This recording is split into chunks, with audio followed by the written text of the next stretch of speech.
1 kilo 60 ரூபான்றது தண்டு முத்திச்சேன்டா இது நடலும் 34 ஆண்டா செய்றீங்க தோட்டம். சரியான வெயில், இதுல ஒரு கொஞ்ச நேரம் நின்று தாக்கு பிடிக்க முடியாது.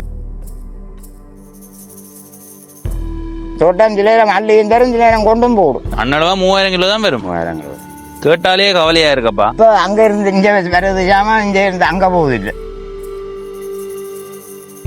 எங்களுக்கு மருந்துக்கு ஒரு 30,000-40,000 ரூபா முடியும். தோட்டத்துக்குள்ள இறங்கிட்டம் என்றதுக்காக தொடர்ச்சியா செய்கிறார்கள். கோடு மாதிரி இருக்கிறீங்க, இந்த கோட்டில் நட்டு திருப்பி மண் அடைக்கணும்.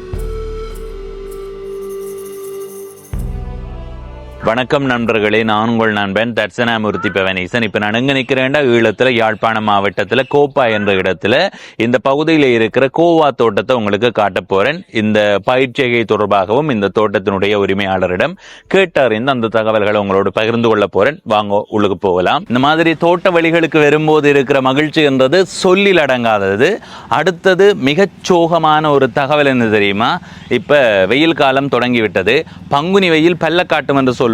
எனவே பங்குனி தொடங்கி விட்டதுன்றதை விட தொடங்க போகுது. இன்னொரு 2 நாள்ல ஆங்கிலத்துக்கு பங்குனி தொடங்குது. எனவே வெயிலுக்குள்ள நின்று தான் நிறைய பேர் வேலை செய்ய வேண்டிய சூழலுக்கு வந்திருக்கிறார்கள். இப்போ இந்த பகுதியில் கோவா தோட்டம் இருக்குது. இந்த பக்கம் இருக்கிறது வைத்து கொஞ்ச காலமாக இருக்கிற கோவா தோட்டம். அப்படியே இந்த பக்கம் பாருங்க, இது கோவா அறுவடை செய்கிற அந்த கால பகுதிக்கு வந்துடுதுன்னு நினைக்கிறேன். நான் பாருங்க, புல் பூண்டுகள் அதிகமாக பார்க்க முடியுது. அதுதான் அந்த தோட்டத்தினுடைய உரிமையாளர் நின்று தண்ணீர் இறைச்சி கொண்டிருக்கிறார்.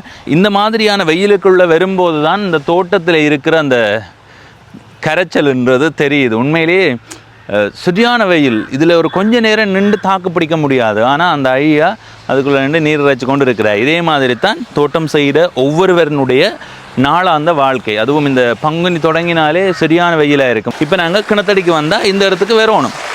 சரியா, தோட்டத்தில் போய் பார்ப்போம். அதுக்கு முதல் இங்கே பாருங்க, இந்த மாதிரியான காட்சிகள் உங்களை மகிழ்ச்சிப்படுத்தும். அதில் எந்த விதமான சந்தேகமுமே இல்லை. எல்லாருமே தோட்டத்தில் சாப்பிடும்போது இந்த இடத்துல முகம் கழுவி சாப்பிடுவார்கள். அது நல்லா இருக்கும். ஐயாவை கேட்டேன், ஐயா தண்ணி குடிக்கலாம் ஆண்டவோம்னு சொன்னவர். தண்ணி குடிக்கிற முறையை காட்டுறேன் பாருங்க. இப்படி ஒரு வகையில் குடிக்கலாம். இங்கே பாருங்க, இப்படி எடுத்தால் இதுக்குள்ளே கைக்குள்ளே வந்து கொண்டு இருக்கும். இப்படி ஒரு வகையில் குடிக்கலாம். அடுத்தது என்னண்டா, இந்தா நாங்கள் எவ்வளோ அறிவாளிகள்னு தெரியுமா?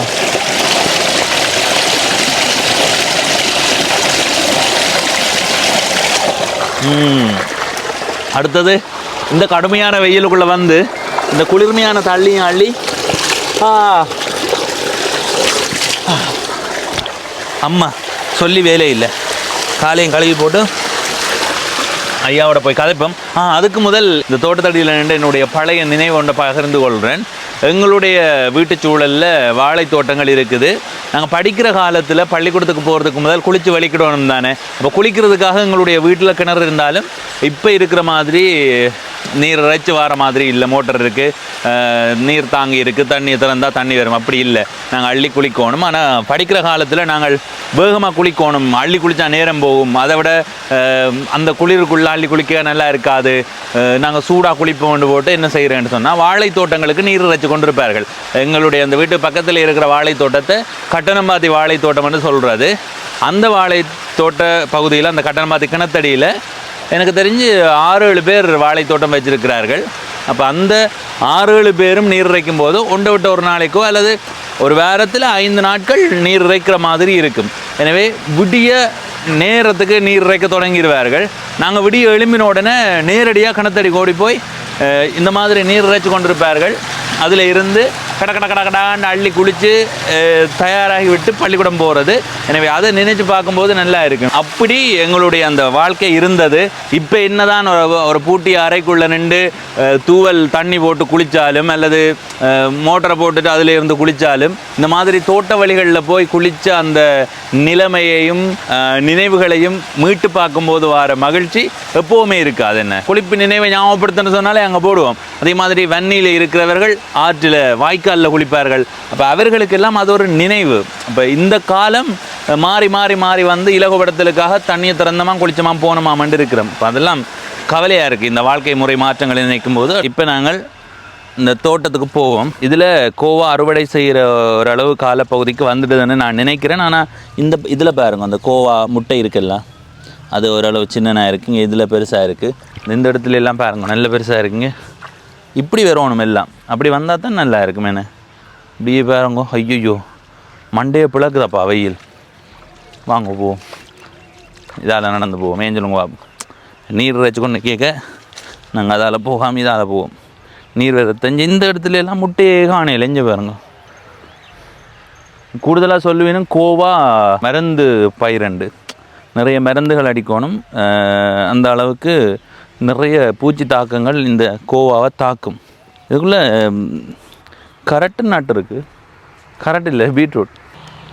என்ன வெயில், என்ன வெயில் மண்டையாக பழக்குது. ஏன் தண்ணி மெதுவாக வருதா? தண்ணி அது வெயில் நேரம் முழுக்கும். ஐயாவோட கதைப்பம். வணக்கம் ஐயா. வணக்கம். உங்களுடைய பெயர்? இந்த பேர் ரத்னசிங்கம். ரத்னசிங்கம். இந்த இடம் எது? கோப்பாய். கோப்பா மத்தி. கோப்பாய் மத்தி. எவ்வளவு கண்டுல இந்த கோவா நிக்குது? இப்போ 1500 நிற்குது. இந்த பெருசா இல்லை அதுவும் சேர்த்தா? இல்லை இவ்வளவும் சேர்த்து. இது நட்ட எவ்வளவு காலம்? இப்போ 3 மாதம். 3 மாதம். கோவா எத்தனை மாத கால பயிர்? கோவா 4 மாதம் செல்லும். 4 மாதம். என்ன 1 மாதம் இருக்குது? இன்னும் 1 மாதம். ஆனா சில இடங்கள்ல அந்த கோவா முட்டையே வரையில இல்ல. சில இடம் வரையில இப்போ நாங்கள் வந்த முட்டையை வெட்டி கொண்டு தான் நிற்கிறோம். இப்ப வெட்டி கொண்டு இருக்கிறீங்க? இப்போ இடசுவம் வெட்டி கொண்டு நிற்கிறோம். இப்ப நட்டு 3 மாதம் தானே சொல்றீங்க? ஆமாம். இப்ப நீங்க எவ்வளவு காலத்துல இந்த அறுவடை செய்யலாம் ஓரளவு? 3 மாதம் செல்லும், 4 மாதம் செல்லும். அது பயிரை பொறுத்தது. அது சரி. என்னண்டா ஐயா இந்த கோவா பயிற்சி முறை தொடர்பா எங்களுக்கு சுருக்கமா சொல்றீங்களா பாப்போம், எப்படி இதை செய்யறது? இது நாங்கள் நட்டு கோவா ஒரு தரவழியில வர மட்டும் உரம் போடணும். 2-3 தண்ணி உரம் போட்டு முதல்ல ஒரு 1000 கண்டு செய்ய போறோம் வைங்க. 1000 கண்டு கோவா செய்யறதுக்கு முதல்ல மண்ணை பண்படுத்தணும். எப்படி என்னென்ன பசலைகள் போடுறது? எரி போட்டுட்டு உழுது விட வேணும் கொஞ்ச நாளைக்கு. சரி, ஒரு கட்டு உழுது விட்டு அப்புறம் திரும்ப இன்னொரு கவுளுதான். சரி, 2ஆம் தினம் உழுதாச்சு. கோவாவை நீங்க மேடை போட்டு நடுறீங்களா இல்ல நேரடியா நடுறதா? இல்ல, மேடை போட்டு கண்டா அப்படிங்க நடுறோம் நாங்க. எவ்வளவு நாள் மேடையில இருக்கும்? மேடையில 20 நாள் செல்லும். 20 நாள். அதுண்ட பராமரிப்பு என்ன மாதிரி? அதுவும் எருவுகள் போட்டு இதுகள் போட்டு நீங்க கொஞ்சம் இந்த கண்டா கொஞ்சம் யூரியா போட்டு சரி வளர்த்து எடுத்தா அண்ணளவா ஒரு 20 நாளை பிறகு நடலாம். அப்படி 20-22 நாள் நடலாம். அதை கூட விடவும் கூடாதா? தண்டு முத்திச்சேன்டா இதுல நடலும் பாரு. அது நாட்டு மேடையில போடும்போது என்னென்ன பசலைகள் போடணும்? மருந்துகளை அடிக்க வேண்டிய வரும். அடிக்கணுமா? ஆனா இருக்கிற பயிர்களுக்குள்ளேயே மருந்து கூட அடிக்கிறது இதுக்கு தான் போல. என்ன இதுக்குதான் மருந்து. இது பூச்சி உள்ள சாமான். அட்டிக்கு பூச்சி தாக்கமான இந்த இலையில பார்த்தாலே உங்களுக்கு விளங்கும். பெரிய அளவு பூச்சி தாக்கங்கள் இருந்து கொண்டு இருக்குது. மருந்து அடிக்காம விட்டா பெரிய அழிவைத்தான் இது கொடுக்கும். போடுற முதல விட பெரிய அளவு அழிவு தான் இருக்கும். சரி, 22 நாள் ஆச்சுது. இப்ப இந்த பெரிய தோட்டம் இருக்குல்ல, இதை பண்படுத்தி பிறகு உழுது போட்டு திரும்ப பாத்தி கட்டணும். திருப்பி நாங்கள் போட மாதிரி இருக்கிற இந்த கோட்ல நட்டு திருப்பி மண் அணைக்கணும். அது அணைச்சிட்டு பாக்கலையா நீ? கீத்துல மேல நட்டு போட்டு நாங்கள் இந்த மண்ணை வட்டி மூடுறது. என்னண்டா கோவா வளர்ந்து இப்படி வளர்ந்தேன்டா மண் கொடுக்காட்டி அங்கார விழுந்துவோம். வாய்க்காலுக்குள்ள போடுவீங்களா இல்ல புட்டியில தான் போடுவீங்களா? இந்த வாய்க்கால் கீத்துல ஒரு கொஞ்சம் மேலே எழுப்பி தான் நடுவோம். அதுக்கு பிறகு 2 பக்கமும் எடுத்து மூடி விடுறோம். உருளைக்கிழங்கு நடுற மாதிரி. சரி சரி. இது நட்டு எவ்வளவு காலத்துல ஓரளவு வளர்ச்சிக்கு வரும்? இது நட்டு ஒரு மாதத்துல மண் கொடுக்குற அளவுக்கு வந்துடும். திரும்பவும் மண் கொடுக்கணும்? திரும்ப மண் கொடுக்கணும். நீங்க நட்ட உடனே மண் கொடுக்கணும், பிறகு மண் கொடுக்கணும்? இல்ல, நாங்கள் சும்மா கூடுகீறு நடுவோம். கூடுகீறு நட்டுட்டு ஒரு கொஞ்சம் வளர்ந்த உடனே திருப்பி மண் சாத்திடுவோம். இதுக்கு மருந்து செலவுகள் என்ன மாதிரி இருக்கும்? மருந்து ஒவ்வொரு தண்ணிக்கும் அடிக்கணும். ஒவ்வொரு தண்ணிக்கும் அடிக்கணும். இப்போ உங்களோட கருத்தின்படி ஒரு 1000 கண்டு கோவா தோட்டம் செய்யறதுக்கு மருந்துக்கு அவ்வளவு செலவு செய்யணும்? எங்களுக்கு மருந்துக்கு ஒரு 30,000-40,000 ரூபாய் முடியும் முழுமையா எல்லாம். அது ஒரு 4 மாத கால பகுதி. என்னென்ன நோய் தாக்கங்கள் வரும் இதுக்கு? இது வண்டு வெட்டும், பூச்சி அடிக்கும். எத்தனை நாளைக்கு ஒரு நீர் இறைக்கிறது? 4 நாளைக்கு ஒரு கரைக்கும். தொடர்ச்சியாவே அப்படி இறைச்சு கொண்டு இருக்கணும் அறுவடை செய்யும் வரைக்கும், இல்ல மாத்தி இறைக்கலாமா? 4ஆம் முறைக்கு இறைக்கும். ரச்சியே ஆகணும். ஆகும். அப்ப அந்த 4ஆம் முறைக்கு முதல் நாள் மருந்து அடிக்கிறதா? நேற்று அடிச்சது. சரி சரி. மற்ற பயிர்களோட ஒப்பிடும்போது கோவா அப்படி உங்களோட கருத்தின்படி? கோவா எங்களுக்கு நாங்கள் கனாலமா செய்யறோம். எங்களுக்கு அந்த கோவா ஒரு கொஞ்சம் அனுபவம் கூட. கோவா பற்றி தெரியும் எங்களுக்கு. சரி. வெங்காயம், புகையிலை, கரட், பீட்ரூட் இதோட ஒப்பிடும்போது கோவா நல்லதா இல்ல அதே மாதிரி தான் இருக்குமா? கோவா நல்லது. கோவா பிரச்சனை இல்லை. மற்ற பயிர்களுக்கும் ஒரே மருந்தும் இதாத்தான் இருக்கணும். என்ன 1000 கண்டுக்கு எவ்வளவு மொத்த செலவாகும் ஐயா? 1000 கண்டு ஒரு 50 முடியும். என்ன உழுவுறது எல்லா தரும் 50 முடியும். 50 காணாது.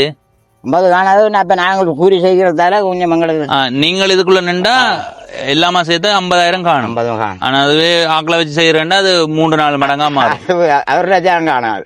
என்ன இப்போ ஒரு கிலோ என்ன விலை போகுது? 60 ரூபா போகுது. ஆனா 60 ரூபாயா? நாங்கள் வெட்டையில பார்த்து தான் வெட்ட போறோம்.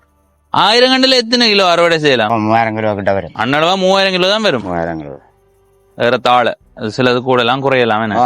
அது பயிரை பொறுத்து. நீங்க எவ்வளவு காலம் தோட்டம் செய்யறீங்க? 12 வயசுல. இப்ப எத்தனை வயது? 56 வயசு. 12 56 34 ஆண்டா செய்யறீங்க தோட்டம். கோவா அறுவடைக்கு வந்துருக்கு. அப்பாவா மாமா நீங்க எந்த இடம்? உங்களுக்கு தெரிஞ்ச காலத்துல கோவா ஆகக்கூடிய விலை எவ்வளவு வித்துருக்கு? கோவா விலை மாதிரி வித்துருக்கு. 180. அதை விட கூட விற்காதா?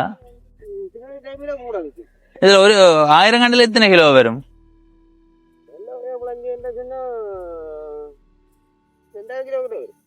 2000 3000 வராதா? சில இடத்த வருது 3000 வரும். விளைச்சல பொறுத்து கூடி குறையும். அன்னளவா 3000 பார்க்கலாம். 3000 பார்க்கலாம், கூடி குறையும். ஆனா இப்ப 50 ரூபாண்டா என்ன ஐயா? 60 ரூபா 50 ரூபா 60 ரூபா பனி எங்களுக்கு நட்டம் விட்ட காய்க்கு முதல் பிடிக்கிறார். அதுதான் சொல்றேன். இப்ப 3000 கிலோ பார்த்தாலே 60 ரூபா படி 1,80,000 தானே வரும். 50,000 ரூபாய் செலவு பார்த்தாலும் 4 மாத உழைப்பில்ல என்ன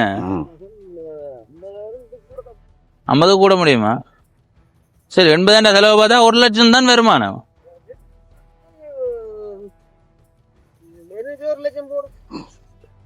அப்ப இது யாருக்கு ஆசைக்கு செய்யப்படுதா தோட்டம்?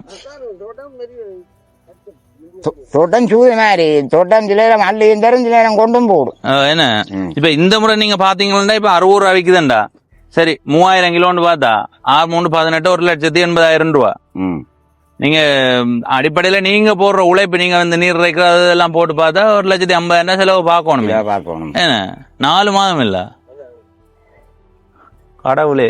4 மாதத்துக்கும் எங்கட ஊழிய பார்க்க போனாலே அதான் சொல்றேன். இப்ப எல்லாம் பார்த்தா இப்ப அண்ணா சொல்ற 1 லட்சம் வருமான்றார்.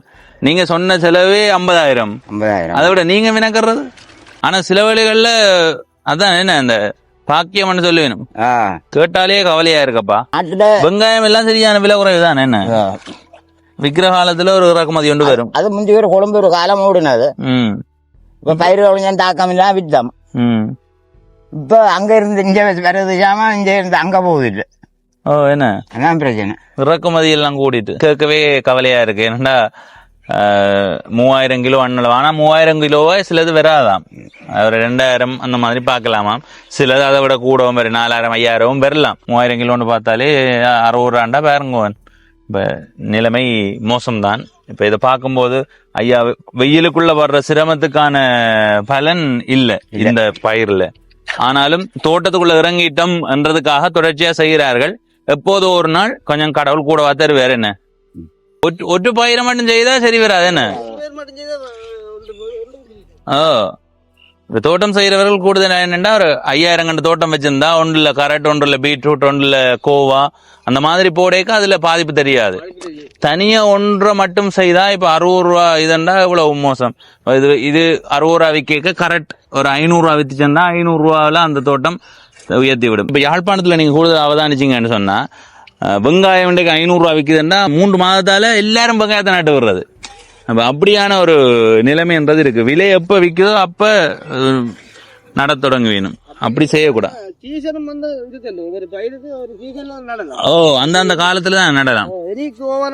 இப்ப கோவான காலம் எது?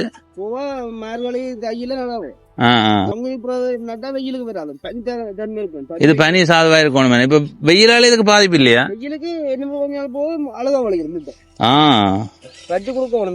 மழையால பெரிய பாதிப்பு இல்லையா? இது சரியா எத்தனை மாதம் பயிரும்? 3 மாதம். 3 மாதம். மேடையில் ஒரு மாதம் 4 மாதம் இருக்கு. 4 மாதம் இருக்கு. விதை இது கோவா முட்டையா வாரதுக்கு அண்ணளவா 4 மாதம் எடுக்குமா? சரி என்ன சென்று வாரம். சரி மக்களே, இந்த தோட்ட பகுதியை உங்களுக்கு போய் காட்டினான். உண்மையிலே இந்த வருமானத்தை சொல்லும் போது கவலையா இருக்கு. என்ன இது எவ்வளவு பெரிய ஒரு பின்னடைவா இருக்கும் இவர்களுக்கு. அதுல ஒரு அண்ணா நின்றார், அந்த அண்ணா கதைக்கும் போது சொன்னார் 100 ரூபாவுக்கும் மேல வித்தாதானா இதுல பயன். ஆனா இப்ப விக்கிற விலைன்றது 60 ரூபா. போன ஆண்டெல்லாம் 180 ரூபாவுக்கு வித்ததாம், நல்ல வருமானம் கிடைச்சதாம். இந்த ஆண்டு இது விற்கும் என்ற ஒரு எண்ணத்தோட தானே வச்சது. ஆனா பாத்தீங்கன்னா 60 ரூபா, ஒரு கிலோ 60 ரூபான்றது எவ்வளவு பெரிய ஒரு பின்னடைவுன்றதை நீங்க யோசிச்சு பாருங்க. தோட்டம் இப்ப இந்த காலத்துல இப்படி என்ன நிலையில இருக்குன்றதை இந்த காணொலியை பார்க்கிற நீங்களும் உங்களுடைய கருத்தாக பதிவு செய்யுங்கள். உங்களுடைய இடத்துல ஒரு கிலோ கோவா என்ன விலை விற்குதுன்றதை மறக்காம பதிவு செய்யுங்க. இன்னொரு காணொலியிலே உங்களை சந்திக்கிறேன். நன்றி, வணக்கம்.